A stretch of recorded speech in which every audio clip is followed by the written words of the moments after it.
السلام عليكم. بسم الله الرحمن الرحيم. أهلا وسهلا بكم وحياكم الله. واعذروني أنا عندي شوية حساسية بصدري فبحها بالصوت 3 محاضرات من الصبح يعني الله المستعان. Thank you very much. Mr. Feirouz, do you hear me? Hello? Do you hear me now? Yes. Yes? All right. Good day. This is Mushir, and I would like to thank you for offering to talk to us today.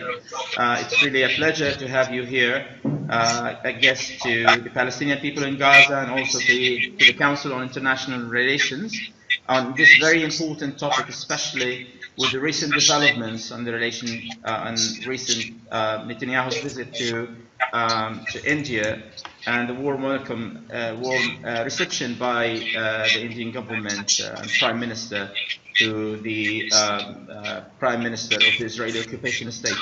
I would like you to talk for for 15 or so minutes to introduce these issues, and I'll do some kind of consecutive translation. Few ideas, and then I'll translate and so on until the end of your segment, and then we'll open the floor for Q&A, inshallah. Sounds plan? Right. Great.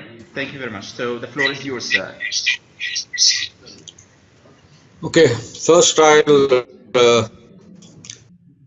extend my greetings and my sincere respect to the resistance in Gaza, in Palestine, to all the Palestinian people, for carrying on the resistance against all the odds that you are facing.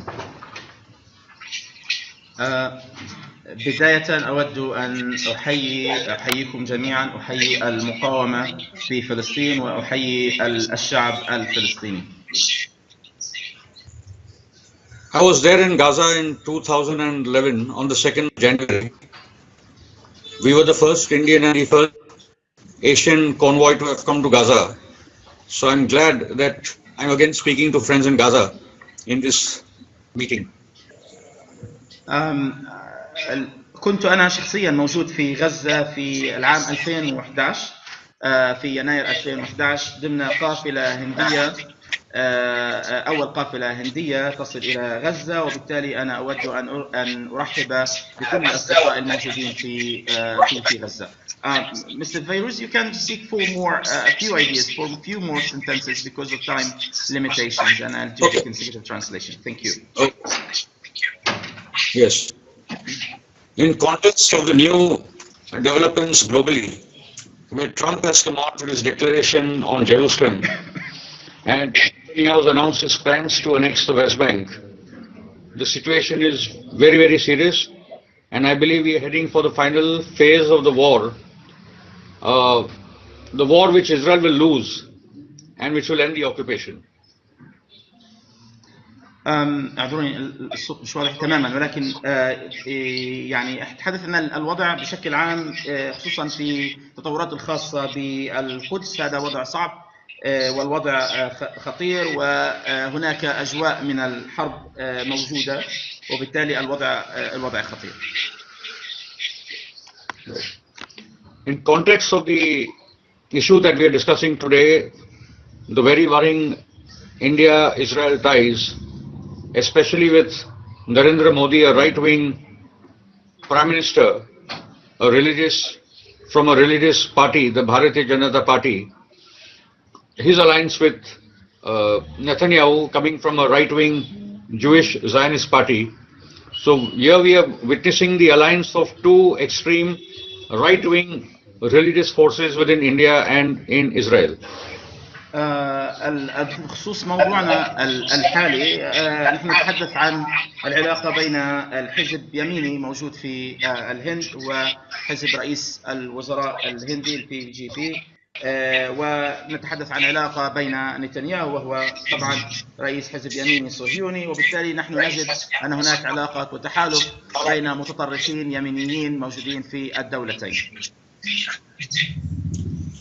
This is also part, unfortunately, of the regional trend in your region, where you have the extreme Wahhabi elements also aligned to Israel, and you have the Christian Zionist elements aligned to Israel and Saudi Arabia, we are witnessing a very odd alliance of extreme right-wing religious forces all coming together.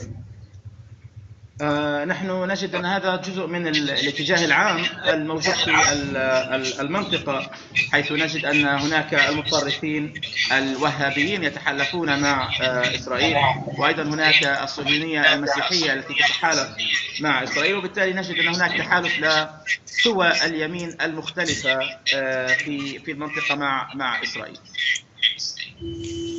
In context of the India-Palestine relations, we have been very clear and principled.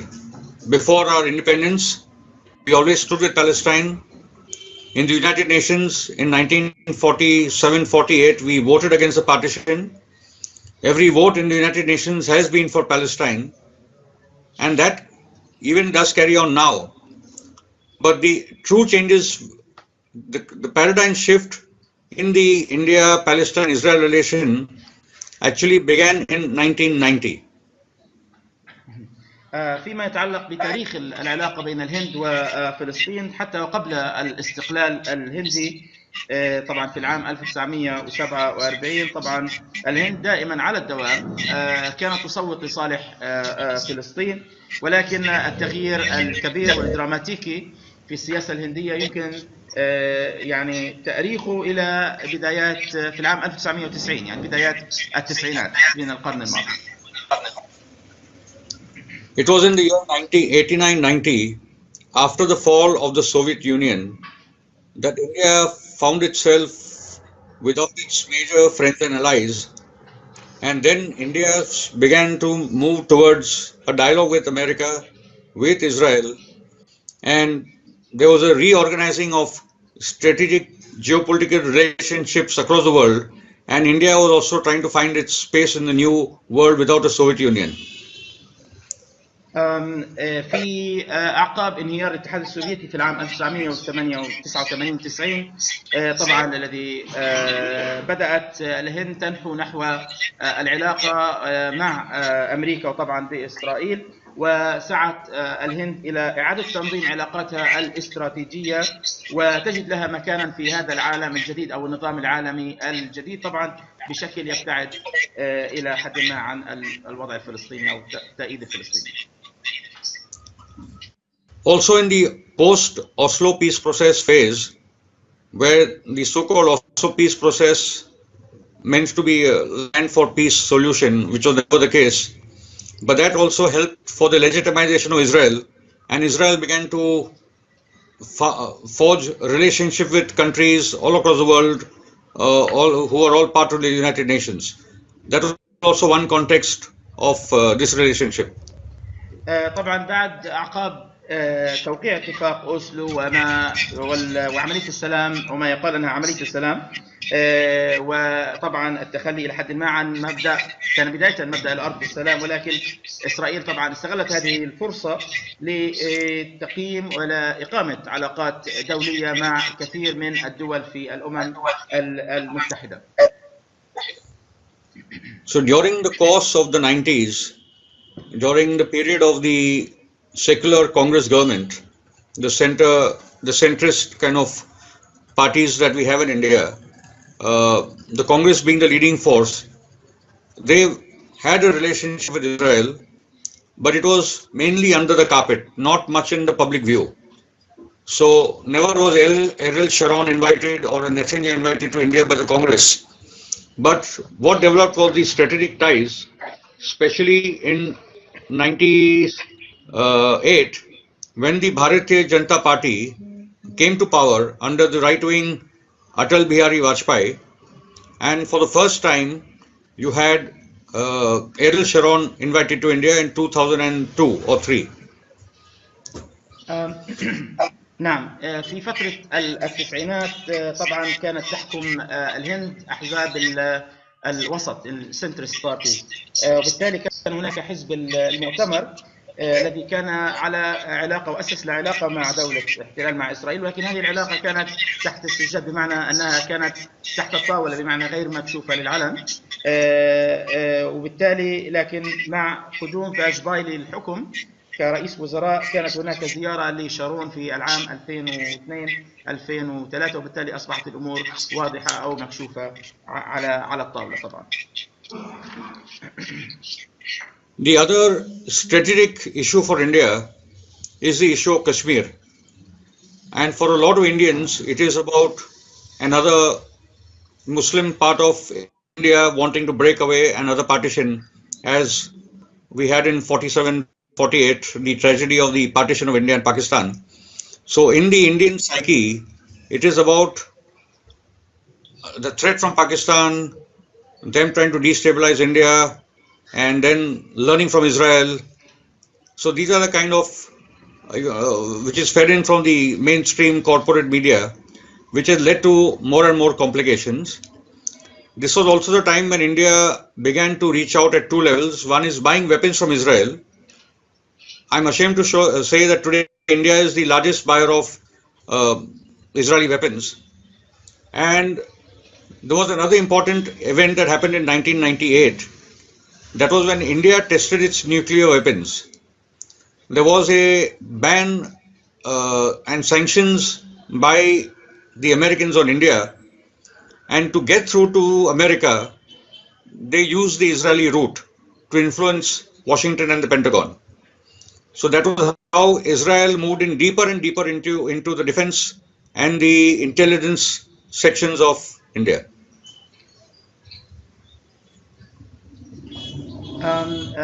أيضا يمكن أن نضيف لهذه المعادلة قضية كشمير، ونعرف أن كشمير وقضية انفصال كشمير، وكشمير تعتبر منطقة إسلامية في الهند. كل هذا يساهم في تعقيد المشهد الذي نتحدث عنه.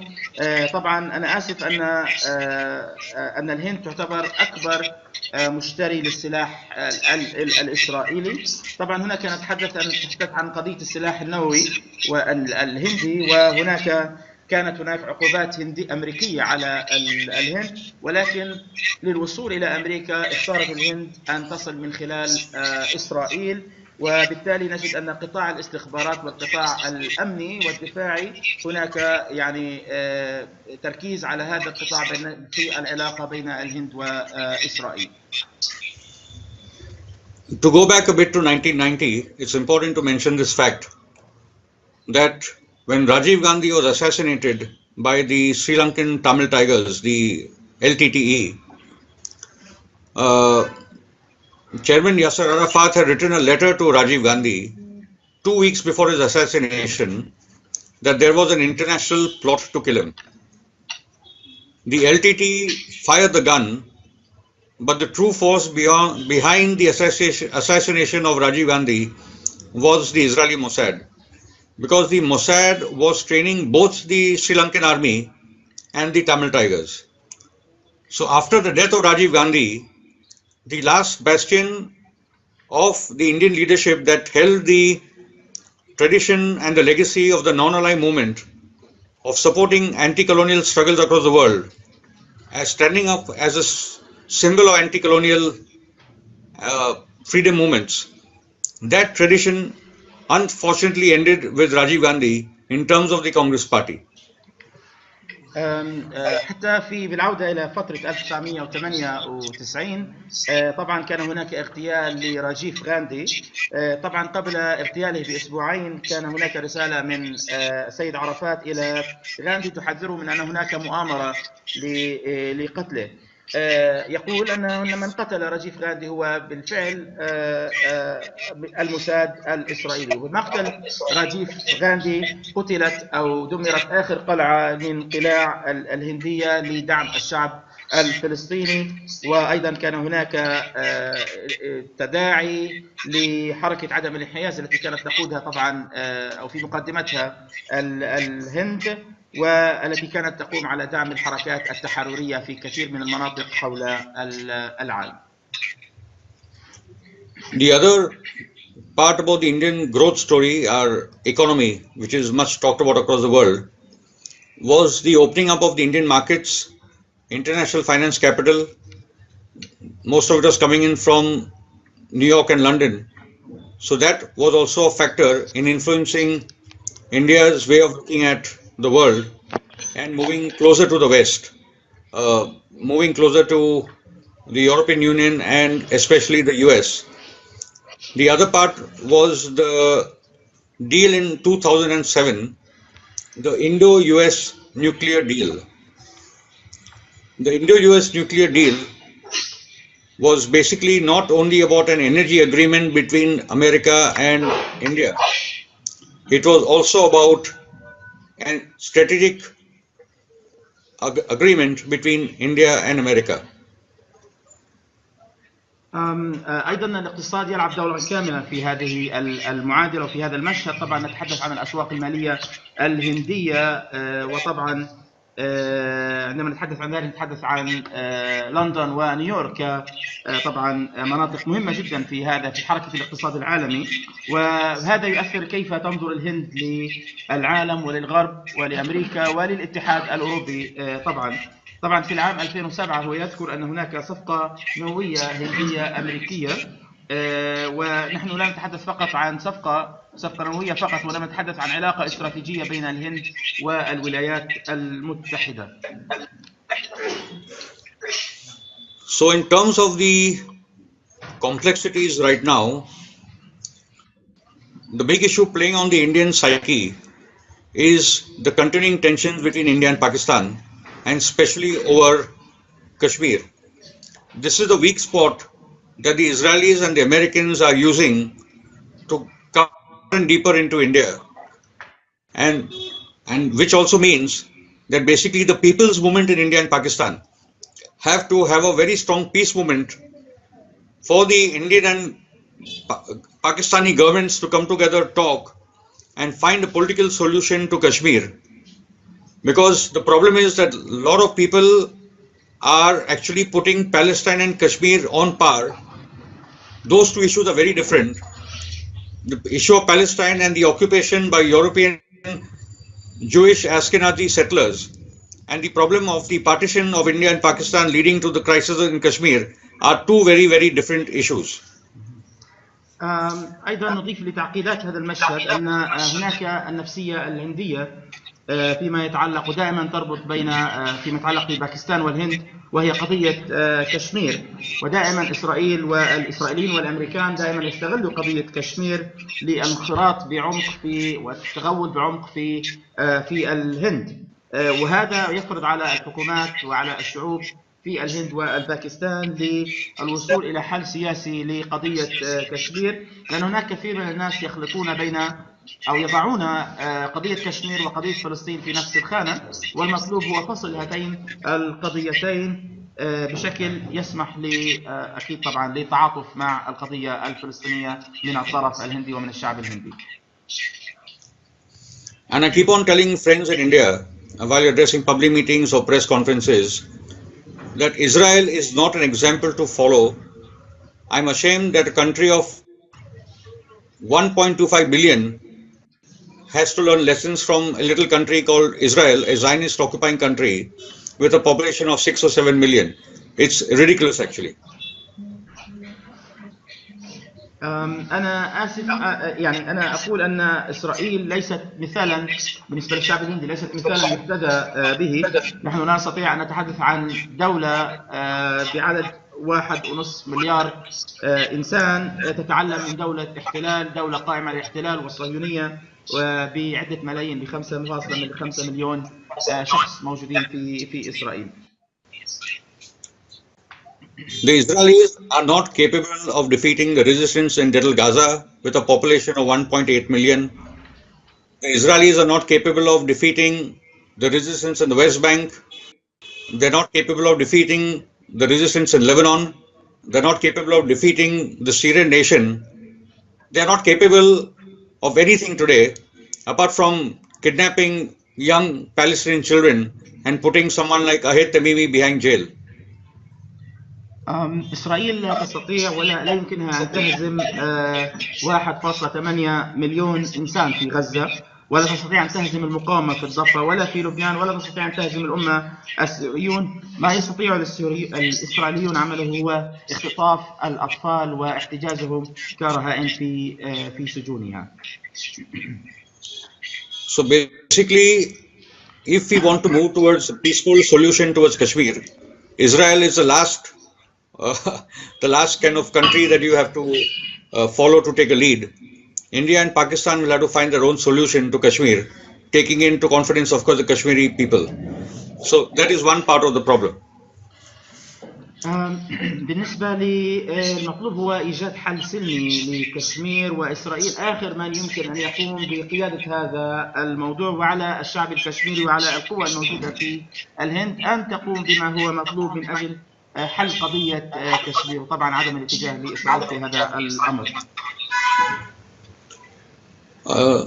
The important phase in India right now is basically in the aftermath of the Trump declaration. We had protests across the country. There were many cities and towns across the country that protested against the Trump declaration, either by coming on the streets or by press conferences or by public meetings.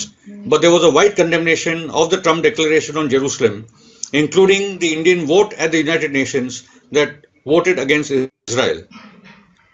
طبعا المرحلة المهمة التي نتحدث عنها في الهند حاليا هي بعد إعلان ترامب. لقد احتججنا على أو قدمنا باحتجاجات وفي الهند في كل أنحاء الهند ضد قرار ترامب، طبعا في الشوارع وأيضا في المؤتمرات الصحفية وفي البيانات الصحفية، وأيضا استنكرنا في الأمم المتحدة. طبعا كان هناك كما هو معروف تصويت الهند ضد قرار ترامب في الأمم المتحدة. After having voted against Netanyahu, then Modi invited his friend Netanyahu to come to India. Netanyahu was in India for 6 days. It was torture to see him on the TV every day. And there were protests again, mainly by the communist parties and by socialist organizations and by secular groups. We did a major demonstration in Bombay. There was a clear position taken by various centrist and leftist forces in the country, and we said, Netanyahu, go back. We don't want a murderer, a war criminal in our country.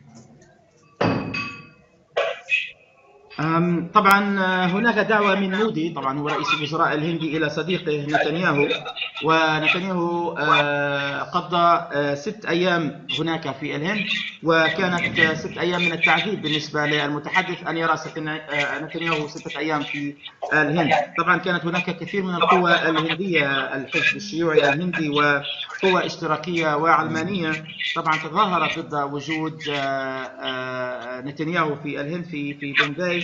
وهناك الكثير من القوى اليسارية وقوى الوسط السياسي تطلب من نتنياهو مغادرة الهند.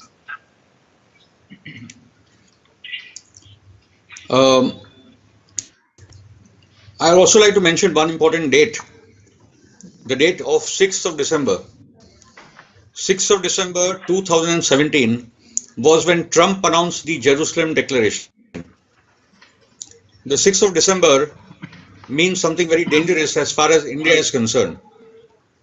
The 6th of December 1992 was when the Babri Masjid, the Babri Mosque, was destroyed in Ayodhya by the right-wing Hindu fascist forces, which also means that they have similar plans, as we all know, for the 2 masjids in Jerusalem, the Masjid Aqsa and the Qubbatu Sakra. So the 6th of December is not a date that just happened to be another date. The 6th of December was the day when the Babri Masjid was destroyed in India, and that is what they want to do again in Jerusalem. طبعا دعوني أذكر تاريخ 6 ديسمبر 2017. طبعا هو هذا تاريخ إعلان ترامب عن طبعا القدس عاصمة لدولة الاحتلال، وأيضا هناك تاريخ 6 ديسمبر 1992، وهذا تاريخ شهد تدمير المسجد المعروف، حادثة معروفة قتل فيها الكثير من الهنود المسلمين، طبعا على يد قوى فاشية يمينية هندوسية. وبالتالي نحن نتحدث عن تاريخ أو تاريخين ليس اعتباطيا، وإنما ليس تاريخين عاديين، وإنما نتحدث عن مسجدين، مسجد قبة الصخرة وكذلك المسجد في الهند. وطبعا هناك يمكن ربط علاقة بين هذين الحدثين، أن هناك قوة يمينية طبعا موجودة في كلتا الدولتين، تستهدف الإسلام، تستهدف المسلمين طبعا. One little point here, with all due respect to my resistance fighters in Gaza, if you could please keep your mobiles away while we are having this discussion, it would do us a lot of good. اوكي، لو سمحتوا مسز الجوالات طفوها يا جماعة، لأنه إذا في جوال أو شغلة زي هيك. Alright, no worries. Yes. Okay. Yes, sir. Go ahead. Okay, fine. Yes. Yeah. So it comes that where in India do we go from here? We had founded the India-Palestine Solidarity Forum in 2010, and then we had organized the first Asian convoy to Gaza, when we had gone from India to Pakistan, Iran, Turkey, Syria, Lebanon, Egypt, Al Arish port to Gaza. So this is the forum that we are organizing in India and with friends across Asia. طبعا أين نذهب من هنا؟ وطبعا هناك في العام 2010 قدمنا أو نظمنا قافلة توجهت من الهند إلى باكستان إلى عدة دول عربية، وحتى وصولا إلى غزة، ونحن بصدد ترتيب، إذا فهمت بشكل دقيق، ونحن بصدد ترتيب قافلة جديدة إلى غزة في المستقبل القريب.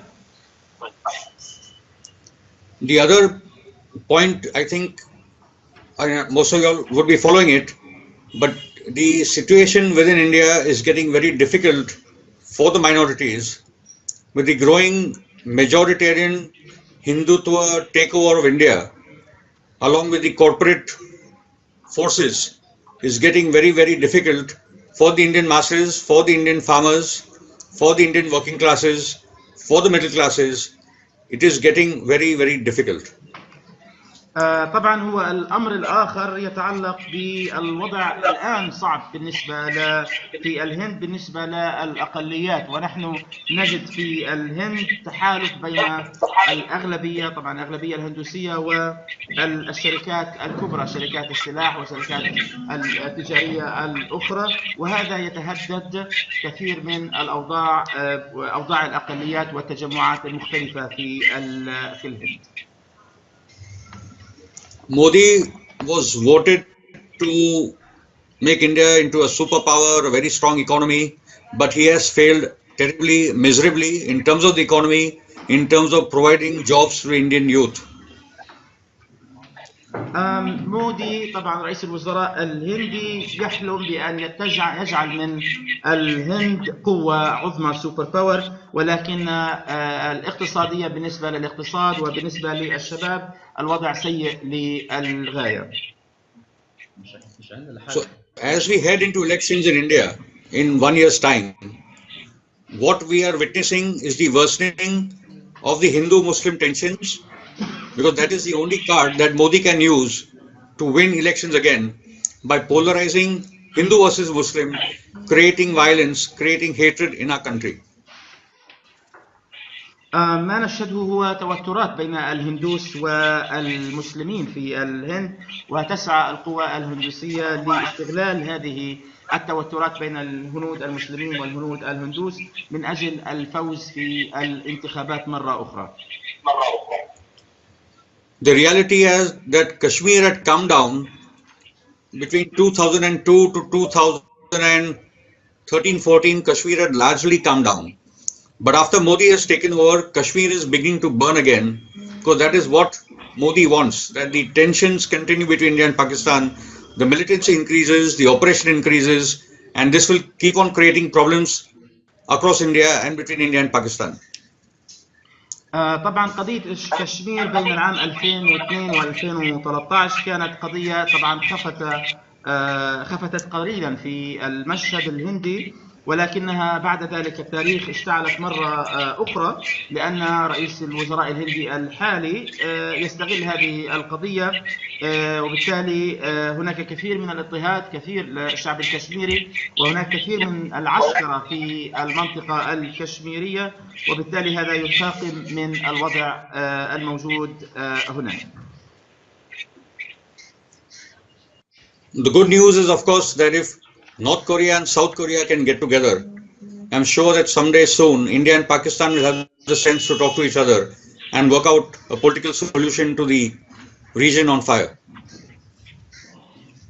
إذا كان هناك من أخبار جيدة، إذا أردنا أن نقول أن كوريا الشمالية وكوريا الجنوبية يصلوا إلى تفاهمات معينة، يمكن أن نأمل أن باكستان والهند تستطيع أن تصل لقواسم مشتركة فيما يتعلق في القضايا طبعا بين هاتين الدولتين.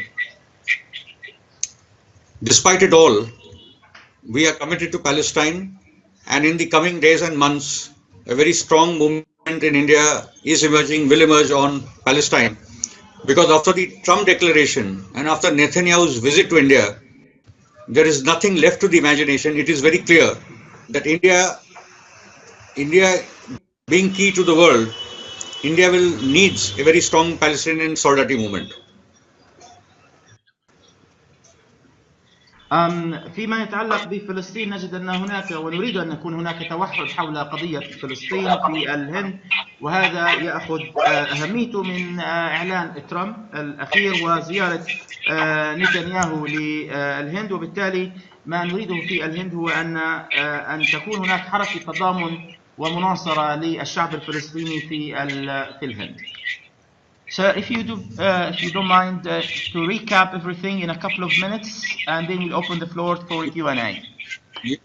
Sure. Lastly, I'd like to say that after the shooting down of the Israeli F-16 by the Syrians, it is very clear that the Israelis are losing the strategic balance of power in the region. They have lit a fire in Syria and across the region, which is finally going to lead to their defeat. I'm sure that the Palestinian resistance knows this better than me. The days of liberation are coming, and Palestine, I keep on saying that if the world is to be free, Palestine has to be free. The liberation of Palestine and the liberation of the world are one. طبعا أخيرا بعد إسقاط طائرة F-16 على يد السوريين، واضح أن الإسرائيليين يخسرون توازن القوة في المنطقة وأنهم سيهزمون. طبعا المقاومة في فلسطين تعرف أفضل مني هذا الأمر. وأخيرا أختتم بأنه إذا كان العالم، دائما أقول أنه إذا كان العالم حرا فيجب أن تكون فلسطين أيضا حرة. Thank you very much, sir, for this insightful and very useful talk. We'll try to open the floor for questions and comments on the part of the audience right now. أي سؤال؟ شكرا سيد فيروز. أستاذ الفاضل، حنعطي فرصة للمداخلات أو بعض الأسئلة، لكن قبل أن نستمع إلى الأسئلة أود أن أشير إلى أنه الأسبوع القادم سيصدر من مجلس العلاقات الدولية ورقة سياسية تتناول تطور العلاقات ما بين الهند والكيان الإسرائيلي وانعكاس ذلك على السياسة الخارجية للهند تجاه القضية الفلسطينية، وإن شاء الله نزود الجميع به. وألفت الانتباه إلى أنه خلال السنوات الفائتة وتعريجا على نقطة التبادلات التجارية ما بين دولة الاحتلال وما بين الهند بعد عدوان 2014 عقدت الهند صفقات عسكرية مع دولة الاحتلال الإسرائيلي، وخاصة في موضوع القنابل والصواريخ. وأرسلت الهند عبر سفارتها في تل أبيب مسؤول كبير في الجيش الهندي إلى غزة ليشاهد حجم الدمار الذي أحدثته هذه الصواريخ الإسرائيلية في المباني والمقرات في قطاع غزة، للتأكد من قدرة هذا السلاح الذي تمتلكه دولة الاحتلال. نترك المجال لمن يريد أن يتفضل بالسؤال أو بالمداخلة في هذا الموضوع.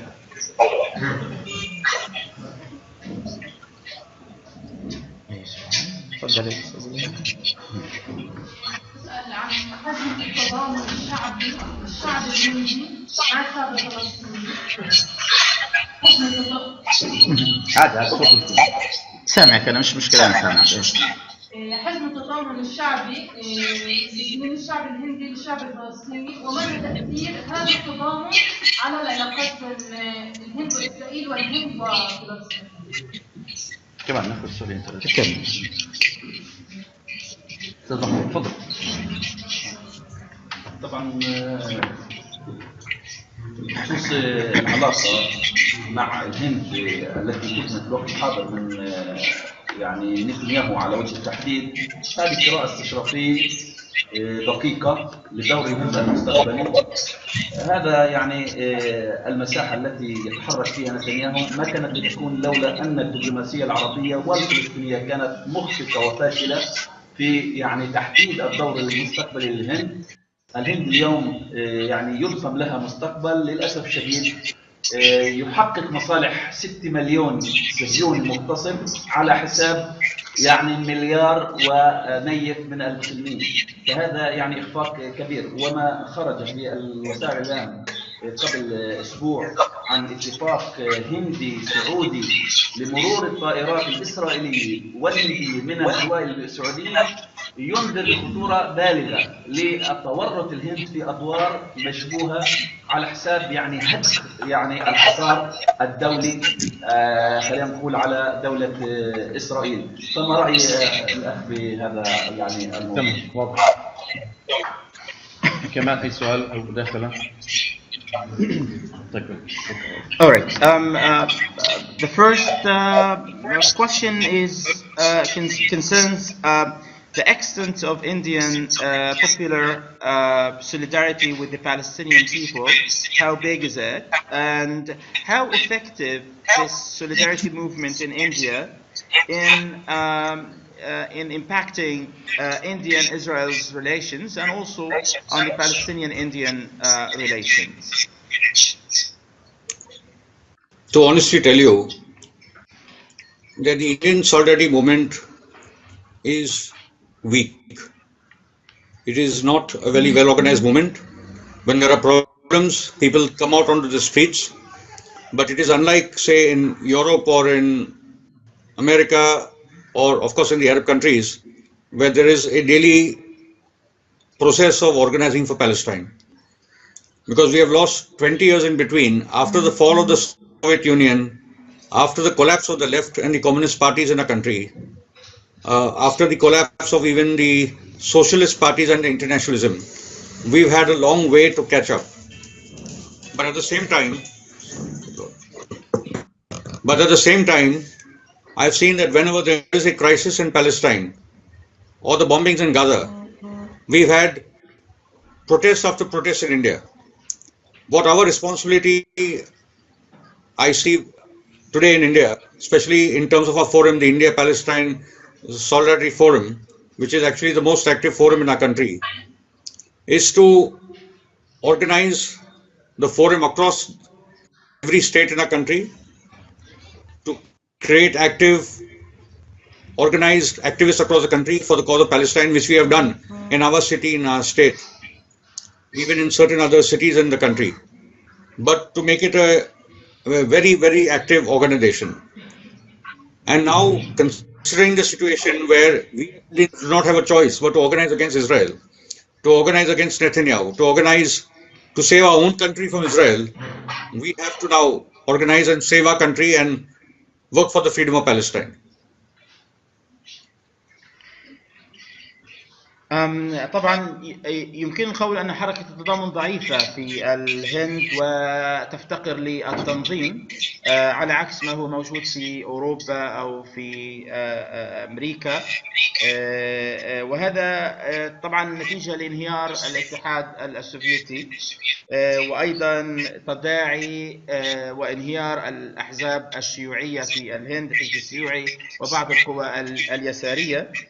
ولكن ولهذا أقول أن لدينا طريق طويل في مجال مناصرة الشعب الفلسطيني. لكن مع الأزمات الموجودة في فلسطين وكذلك القصف الموجود على غزة، دائما كنا نقوم بتنظيم تظاهرات تحشيد القطاعات المختلفة في كل المدن الهندية من أجل دعم الشعب الفلسطيني، من أجل القيام بأنشطة وفعاليات. وبالتالي ليس لدينا حاليا أي خيار سوى الاستمرار في تنظيم كل الفعاليات ضد نتنياهو وضد إسرائيل، وأيضا من أجل مناصرة القضية الفلسطينية.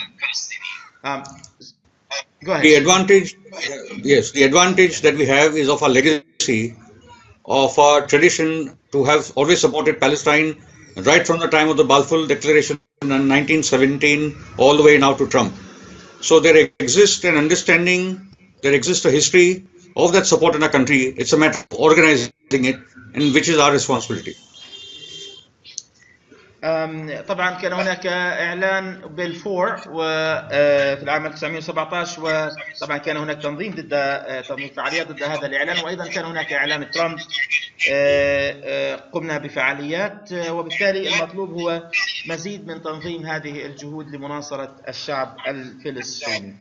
So there is another question that concerns Netanyahu's recent visit to India, and we can sort of discern the future role of India and sort of the increasing Israeli presence in the Indian political landscape is due in part to the failure of Arab and Palestinian diplomacy to actually have an effect on India's government's Indian politics. And therefore, it is really unthinkable to think that 6 million Israeli Zionists the interests of 6 million Israeli Zionists are taken care of at the expense of 1 billion Muslims living all over the world. What is shameful also is that there is an Indian-Saudi agreement that allows the passage of planes, Indian and Israeli planes, through Saudi Arabia. And in this way, this actually undermines the so-called, sort of to say, the international sort of siege on the Israeli occupation state. So we have a problem as Arabs and Muslims and Palestinians in the political and diplomatic arena in trying to have some kind of leverage in the Indian politics and how India sees the whole Middle East and the Palestinian issue. Yes. See, today the reality is the Saudis have their own open relationship with Israel. The United Arab Emirates, Qatar, Turkey, Jordan, Egypt, all of these countries have their own relationship with Israel and God knows how many more countries. And it is in this context, because of the divisions within the Arab and the Muslim world, sectarian divisions, ethnic divisions, that have actually made it very, very easy for Israel to do what it's doing today, open to the entire world. Yet I believe that Saudi is not my role model, nor is it a role model for anybody in the world. India is symbolized by Mahatma Gandhi, not by King Salman. And where Mahatma Gandhi, Jawaharlal Nehru stood, founders of the non-aligned movement, leaders of the anti-colonial struggle, along with Nasser and Tito and Sukarno and Nkrumah of Africa. So in that context, India will have to forge its own foreign policy. Right now, it is in a state where it is actually Modi's foreign policy moves are beginning to backfire. We are actually facing a major challenge from China. The Americans are trying to pit India against China, which is the most stupid thing that we can actually do. We need to have a relationship with China, a complementary working relationship. The Americans and the Chinese strike billions of dollars worth of deals, and India is supposed to fight the war against China for the Americans. So we are once again going on the wrong side of history. America is the power on the decline. Israel is on the power of decline. The next war will lead to the end of Israel, the end of Zionist Israel. In this context, Indian moves in South Asia are actually, Modi's foreign policy is actually failing us in the region and failing us in the world.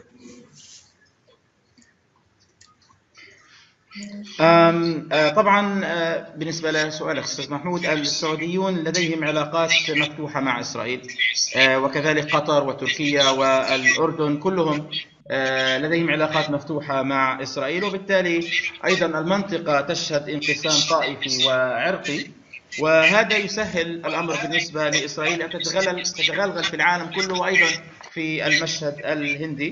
طبعا هناك مشهدين، الهند في فترة المهاتما غاندي وما بعد مهاتما غاندي وحركة عدم تأسيس حركة عدم الانحياز وكل السياسات اللي كانت مناصرة للقضية الفلسطينية. ما نشهده الآن هو سياسة رئيس الوزراء مودي الذي طبعا سياسة مختلفة عن سابقيه، وبالتالي هناك أيضا العلاقات مع الصين والعلاقات التجارية مع الولايات المتحدة وأمور أخرى. نحن نعتقد أن سياسة مودي رئيس الوزراء الهندي هي سياسة خاطئة وفاشلة، وبالتالي أن الحرب القادمة ستشهد نهاية إسرائيل، وبالتالي مودي يقودنا إلى الفشل ويتبع سياسة بكل تأكيد هي فاشلة. Right. Thank you. تفضل دكتور، تفضل. بسم الله الرحمن الرحيم. أنا في تقديري الكلمة السحر، الكلمة الساحرة في العلاقات الدولية وفي السياسة الدولية المصالح. المصالح، أين ترى الهند مصالحها؟ دعنا نتحدث. في السابق حينما كان عندنا قائد عربي عظيم زي جمال عبد الناصر في الستينات وعملوا الانحياز الايجابي وعدم الانحياز، وكان في مقدور مصر ان تقدم شيء. كان هناك مشروع انتاج طائره حربيه بين مصر وبين الهند، وكانوا طبعا هم يقودوا العالم في منظور دول العالم الثالث، وكان العرب لديهم قائد وكان ممكن ان يقدموا شيء. فكانت المصالح طبعا مصالح الهند مع العرب. الان نتنياهو اينما ذهب طبعا لم يغير سياسته، مش في السياسه الانتقاليه في فيتنام وفي اكثر من شيء. انا بطلع يعني ياخذه نتنياهو معه خبراء، ياخذ خبراء في الامن، خبراء في الاقتصاد، في الصناعات العسكريه، في التكنولوجيا، واصبح طبعا يذهب يسوق. حتى ان ذات يوم جاء وزير الزراعه الروسي الى اسرائيل وقابل شمعون بيرز وذهب الى احدى مزارع الابقار وقال له كم كيلو من الحليب البقره الاسرائيليه بتجيب في اليوم قديش في فقالوا له 14 اظن بين 14 40 كيلو، بينما البقره الروسيه 4 كيلو. بهر وزير الصناعه وطلب التكنولوجيا بدنا سياسي. اذا نتنياهو حينما التقدم العلمي والتكنولوجي والعسكري والامني يبيعه مقابل يعني كما فعل في ايضا فيتنام وفي دول افريقيا وفي دول اسيا. السؤال الذي اريد ان اطرحه، طبعا متحدث طبعا انا ما بتكلمش المزاح، العرب كلهم اسرائيل. هل هناك ضغط من اي دوله عربيه او من السلطه الفلسطينيه على الهند على الا تقيم علاقات او تخفف علاقاتها مع اسرائيل الى حين ان تعترف بالحقوق المشروعه للشعب الفلسطيني او تنسحب او تنهي الحصار على الشعب الفلسطيني؟ Thank you very much. I think the magic word is in international relations and international politics is interest. So where does India fall in this equation? There is a comment that at the time of Jamal Abdel Nasser, the legendary Egyptian leader, Arab leader, it was Egypt took that leading role in the Arab world, and it had some kind of strong relations with India, and there was actually a talk about a project of designing a military airplane between India and Egypt. So at a time when there is a strong Arab leader, we can talk about some kind of leverage in Indian politics, but the Arabs unfortunately are not really as powerful as they should be. So we're talking about India's interests in this respect. Netanyahu, when he recently visited India, he was accompanied by tens of experts in security, in intelligence, in military industry, and technology. And he is actually selling his technology and his expertise to the Indians in return for some kind of political positions. So the question is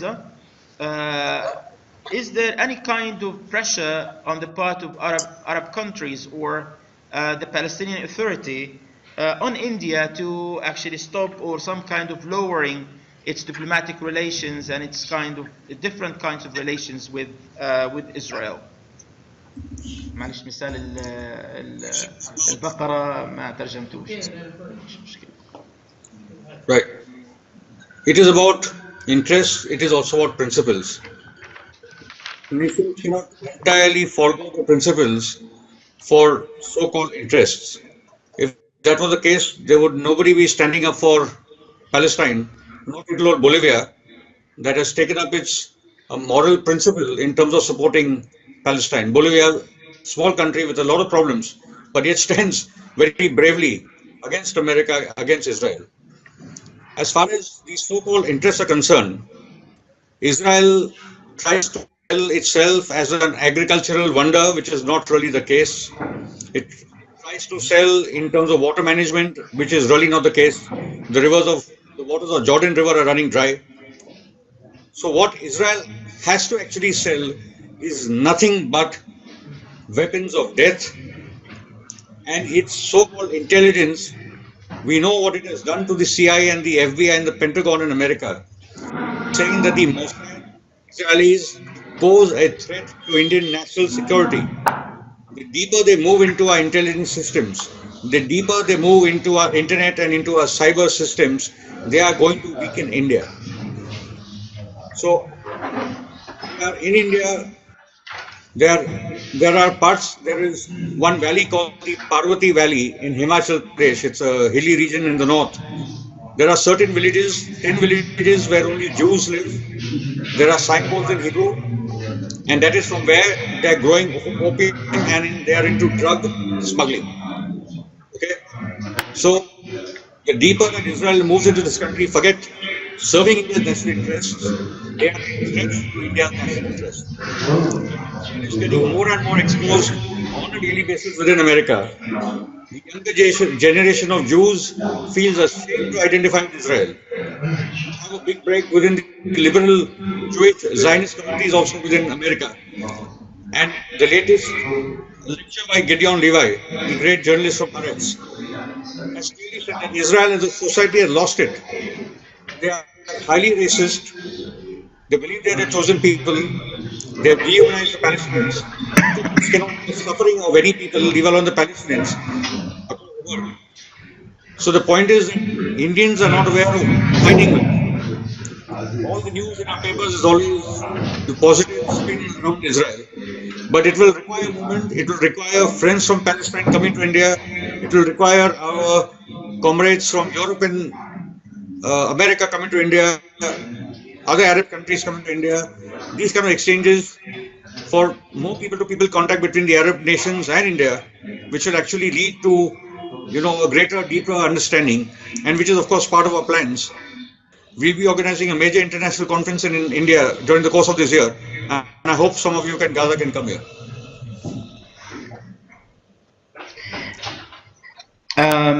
طبعا لا يوجد من يقف بجانب الفلسطيني بجانب الشعب الفلسطيني، فكل دولة لها مشاكلها التي الصغيرة، وأتحدث عن مشاكلها الصغيرة، وبالتالي هم لا يستطيعون الوقوف ضد أمريكا والوقوف ضد إسرائيل. طبعا إسرائيل تقدم نفسها على أنها دولة متقدمة زراعيا وأيضا في إدارة المياه والقضايا ذات العلاقة، ولكن ما تبيعه إسرائيل للهند هي تبيع أسلحة الموت والدمار. وأيضا هناك تعاون استخباراتي أيضا مع الاستخبارات الأمريكية وإسرائيل والهندية، وهناك أيضا تعاون فيما يتعلق بالسايبر وورفير بأنظمة الرقابة الإلكترونية في الفضاء الإلكتروني. طبعا هناك قوى هندية كثيرة تتقاطع هذه المصالح معها، وبالتالي هناك التقاء طبعا في المصالح. طبعا هناك كثير من الهنود ليس لديهم علم بما يحصل في فلسطين وما تقوم به إسرائيل ضد الشعب الفلسطيني، ضد الفلسطينيين، ومن هنا نريد تواصلا أكبر بين الشعب الهندي وبين الشعوب العربية والشعب الفلسطيني. ونحن سنقدم أو سنشرع بتنظيم مؤتمر إعلامي حول هذا الموضوع في الفترة القادمة. تفضل أستاذ. مرحبا السيد فيروز، أمين العام ومؤسس منتدى التضامن الهندي. سؤالي: هل يستطيع السيد فيروز وهو مجموعة من السياسيين الهنود تمرير مذكرة سياسية إلى البرلمان الهندي يطالبون فيها البرلمان الهندي بوقفة سياسية إيجابية إلى جانب القضية الفلسطينية بالرغم من وجود علاقات تجارية بين إسرائيل والهند؟ وهل سيكون البرلمان الهندي قوة ضاغطة على الحكومة الهندية أن تكون لها وجهة نظر عادلة في موقفها السياسي تجاه القضية الفلسطينية؟ فالكل يعلم أن الجمهورية التركية الإسلامية كانت لها علاقات مع الكيان الإسرائيلي، علاقات تجارية، علاقات سياسية، دفاعية، لكن هذه العلاقات لم تكن على حساب القضية الفلسطينية أو اتخاذ قرارات سياسية تساند فيها الاحتلال الإسرائيلي. الكل يعلم أيضا أن الهند كانت دولة محتلة، فكيف لدولة محتلة تساند وتؤيد مواقف سياسية دولة احتلال؟ وشكرا. محتلة قائمة بالاحتلال ولا تحت احتلال؟ تحت احتلال.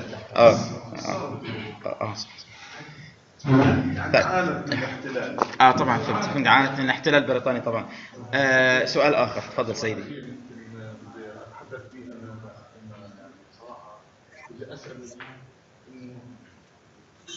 ايش المطلوب او المستوى المطلوب منا احنا كفلسطينيين يشرح لنا هو انه احنا ايش المطلوب او ايش اللي نعمله طالما انه العرب تخلت عنا والعالم تخلى عنا، واصدق يعني الناس الاصدقاء كمان الدول على الانحياز مش قادره تعمل شيء. ايش المطلوب؟ خبرته هو مع الوضع اللي هو بعيشه في منطقته، ايش المطلوب المستوى المطلوب اللي احنا نشتغل عليه كفلسطينيين؟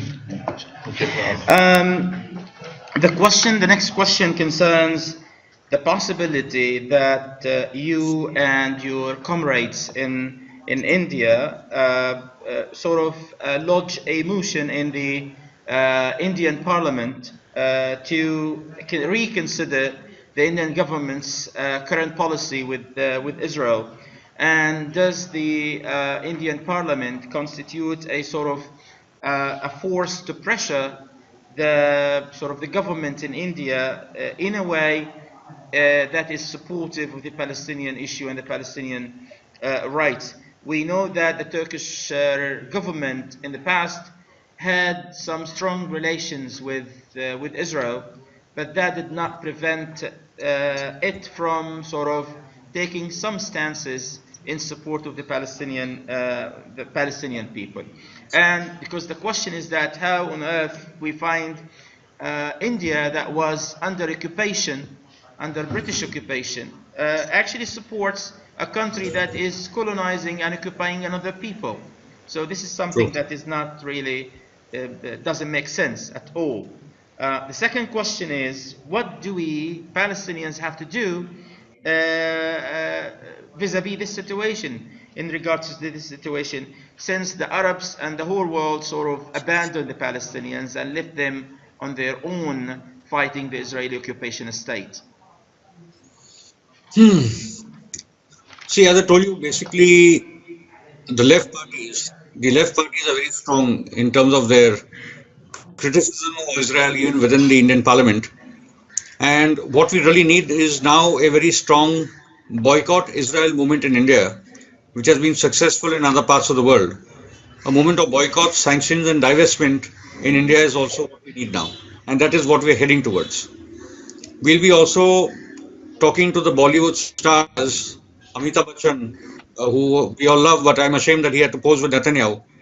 But again, you have to understand that Amitabh Bachchan is involved in major corruption cases.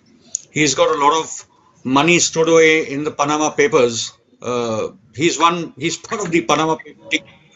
As was Nawaz Sharif, so was Amitabh Bachchan. So these are the ways that the Modi government actually blackmails a lot of these leaders who have money in Swiss banks and the Panama and the British Virgin Islands to actually do their bidding. And I should also tell you this, that if ever the movies are shot in Israel, and you all did it with the Wonder Girl movie, where you all brought about a boycott of the Wonder Girl, Supergirl movie that came from Hollywood, and it was a successful boycott. Because the Indian Bollywood movies make a lot of money in the Middle East and North Africa, in Muslim countries where Bollywood is very, very popular. So I think that is one that we will work together, that if one of these Israeli and India kind of movies come together, then we'll work for a boycott. But all I can say is that we have the principal basis of this movement in our country. There's a large understanding more than before about the occupation, the role of the occupation of the Israelis. But again, as I tell you, that what complicates matters between India, for us in India, is the tensions with Pakistan over Kashmir, which makes it out to be another Muslim part of India rebelling to break away from India. And then they see the stone throwing in Kashmir, the stone throwing in Palestine. Ordinary people do not understand all these matters. But we have a difficult task on our hand. But we as Indian activists have undertaken two major initiatives in the recent past. The Asian convoy to Gaza, the first ever Asian convoy to Gaza, the 16 Asian countries together for the first ever march to Gaza. The idea originated from India. The global march to Jerusalem, that idea also originated from India. The movement may be weak, we may not have the same resources as Europe and America, but we have the ideas, we have our hearts and minds in the right place. We stand committed to Palestine, and I believe that we will all triumph together. And all right, on the question of Palestinians or what Palestinians should do, the second question. This is also. Yeah. Go ahead. The first thing that the Palestinians should do is overthrow the regime in Saudi Arabia and in Jordan. Say it again, please. Say it again. The first thing that the Palestinians should do is overthrow the regimes in Jordan and in Saudi Arabia. Okay. All right. اوكي. بالنسبه للسؤال الاول فيما يتعلق بتقديم مذكره احتجاج من خلال البرلمان الهندي، هو اجابته كانت ما نحتاجه حركه مقاطعه هنديه على غرار حركات المقاطعه الموجوده في كثير من دول العالم، وهذه حركات المقاطعه ناجحه في العالم، وبالتالي نحتاج زخم لهذه الحركة المقاطعة الموجودة في الهند. أيضا نتحدث ونريد أن نتحدث أكثر مع فناني بوليوود، لأنه كما تعرفون بوليوود مهمة جدا في العالم العربي والإسلامي. طبعا نعرف عن أميتاب باتشان، وهذا الشخص الفنان المعروف لديه قضايا فساد كثيرة في الهند، وبالتالي حكومة مودي تستغل وتبتز هؤلاء الفنانين من أجل انتزاع مواقف طبعا تتناغم مع السياسة الهندية. طبعا بوليوود لديها الكثير من المصالح والأموال في العالم العربي والإسلامي، وبالتالي نحتاج أن نضغط في هذا الاتجاه من أجل إضعاف هذه العلاقة بين إسرائيل وبين دولة الهند. ما يعقد المسألة هو التوتر المستمر بين باكستان وبين كشمير، ويبدو أن الناس لا تستطيع أن تفصل بين كشمير وبين القضية الفلسطينية في الهند، ونحتاج أن نعمل على هذا الأمر. طبعا يمكن أيضا العمل على مستوى الدول الآسيوية، الهند وغيرها من الدول الموجودة في آسيا، من أجل التوحد بهدف مناصرة فلسطين. شكرا. عن ماذا؟ هي اخذ جمله. هو لازم احنا نفك ارتباطنا بالسعوديه حق. لازم نفك الارتباط بالسعوديه. He's laughing. I just try to add one part on a more serious note. I was serious about the Saudi and the Jordan issue as well, but that's different. Basically, we need a lot of engagement from Palestinian civil society, from the Palestinian parties, more interaction with the Indian counterparts. Either we meet in Gaza, or we meet in Beirut, or we meet in Delhi or in Bombay, but we need a lot more coming of Palestinians to India, telling their stories, talking of the resistance. And that is, we need to work this out, where we need to invite more and more Palestinians. The second is that also note that Modi had to come running back to Palestine. He had to hug Mahmoud Abbas. He had to go to Qatar. He had to, I mean, India is playing a complex game right now. We need not be too scared. India is playing a complex game, and it also requires the Palestinian government to be far more engaged in India, play a more active role, proactive role in India than they have been. I'll give you a small example. Recently, we had the Palestinian ambassador in Pakistan who gave a speech on the same stage as the Hafiz Said. The news started on the TV screens in India. We wrote a letter immediately to the Palestinian embassy in Delhi. Immediately they spoke to the in Ramallah, and the Palestinian government took action in less than 24 hours. That was a very important thing that the Palestinian government did. They recalled that ambassador from Pakistan and said that we have nothing to do with Hafiz Said or any of these terrorists. So this was very smartly and promptly, very well done by the Palestinian government. So we need a very, very active Palestinian government's role in India and the activities between Palestinian and Indian civil society and political parties. طبعا ما نحتاجه هو الأمر الآخر فيما يتعلق بسؤالك الكريم، هو أن مطلوب من الأحزاب والقوى الفلسطينية المختلفة أن يتحدثوا أكثر مع الهنود، مع الشعب الهندي، ونحتاج مزيد من الفلسطينيين الذين يأتون ويقدمون إلى الهند ليتحدثوا عن قضيتهم وعن معاناتهم وعن ظروف الاحتلال وهكذا. طبعا هذا يشكل يعني أوجه ضغط على رئيس الوزراء الهندي مودي، الذي كان عليه أن يذهب للقاء عباس ويذهب إلى قطر. وما نشهده الآن هو أن الهند تلعب لعبة معقدة جدا في المشهد الهندي الداخلي، وبالتالي مطلوب من السلطة الفلسطينية، من الحكومة الفلسطينية، أن تلعب دورا أكثر فاعلية في وتواصلا أكثر مع الحكومة الهندية والقوى الهندية المختلفة.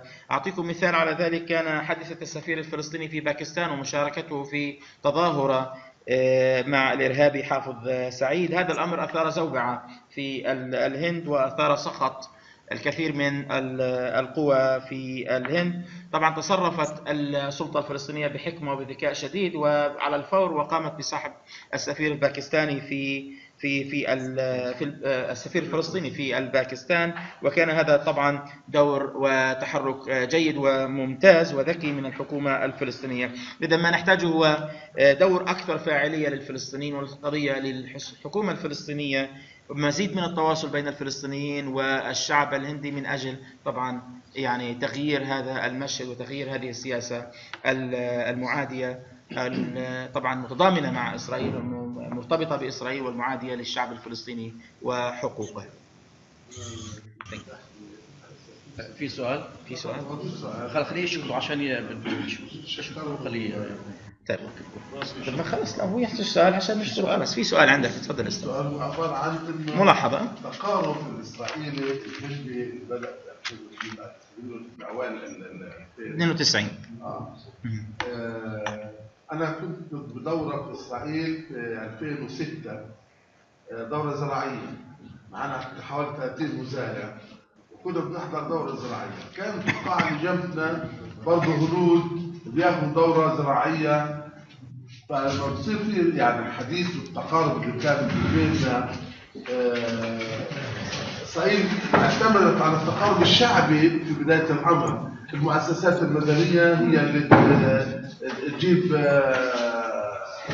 وفود من الهند إلى إسرائيل. ففعلا واحنا هناك كان أكثر من 4-5 وفود هندية مع وفود أفريقية بتيجي تاخذ دورات تدريبية على مستوى راقي خاصة في الزراعة يعني.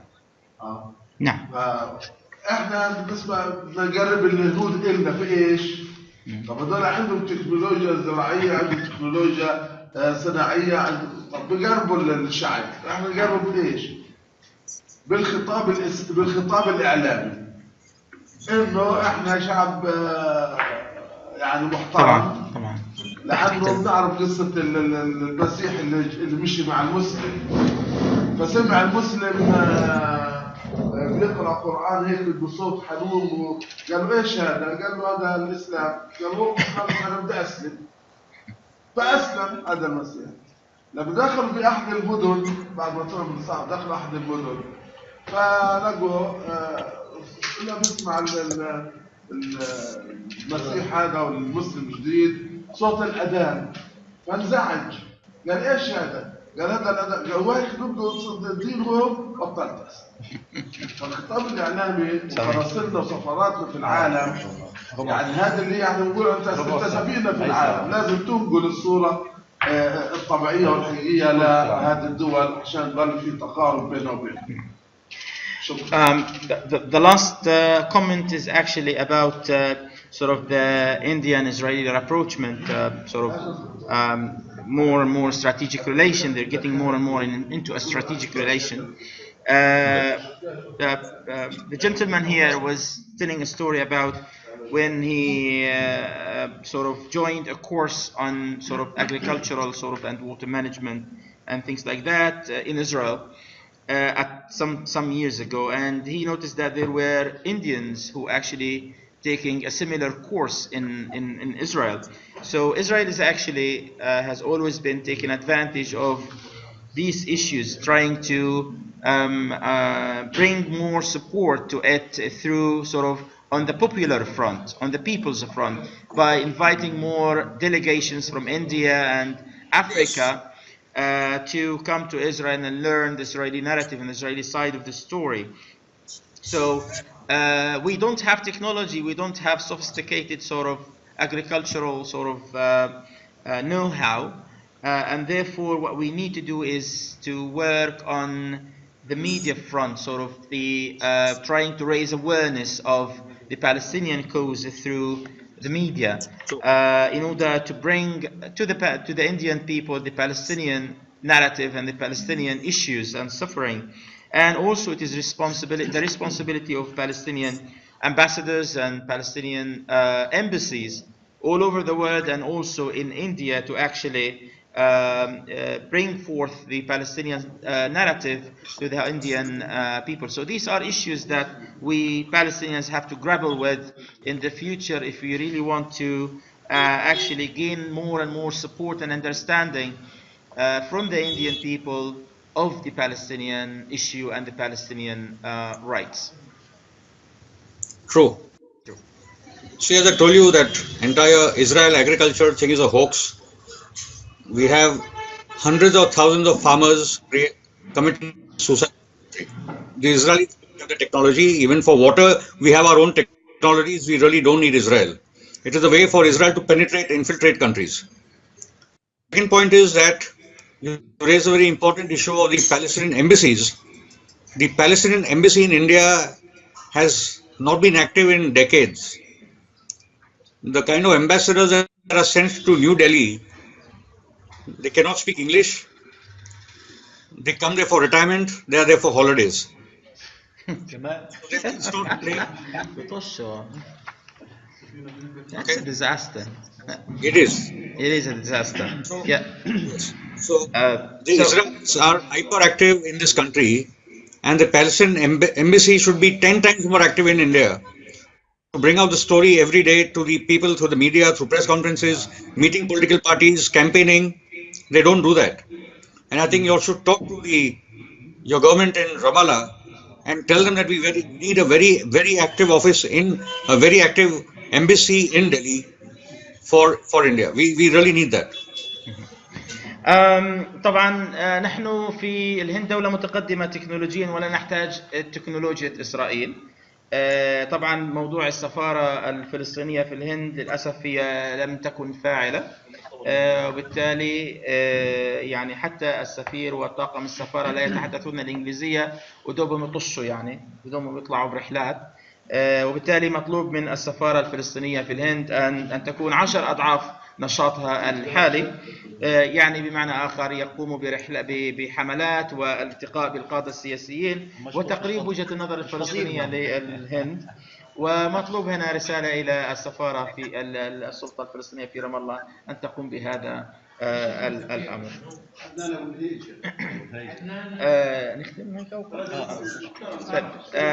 Thank you very much, Brother Feirouz, for this very insightful and quite informative talk on this very important issue for us Palestinians. I would like to extend on my behalf and behalf of all people here and on the behalf of the Council on International Relations your honorable presence and talk to us. And we look forward to welcoming you on future occasions, inshallah, in the future. So great thanks to you, and I wish you all the very best. And thanks a lot for your solidarity and your work and dedication for the cause of Palestine. Thank you, thank you. And great translation work, tough job, you've done a great job. Very good audience, great questions, and as I keep on saying, the liberty of the world and the liberty of Palestine. Palestine has to be liberated for the sake of this world.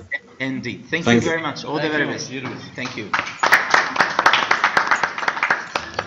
الشكر موصول للجميع طبعا الحضور والمشاركة في هذا اللقاء.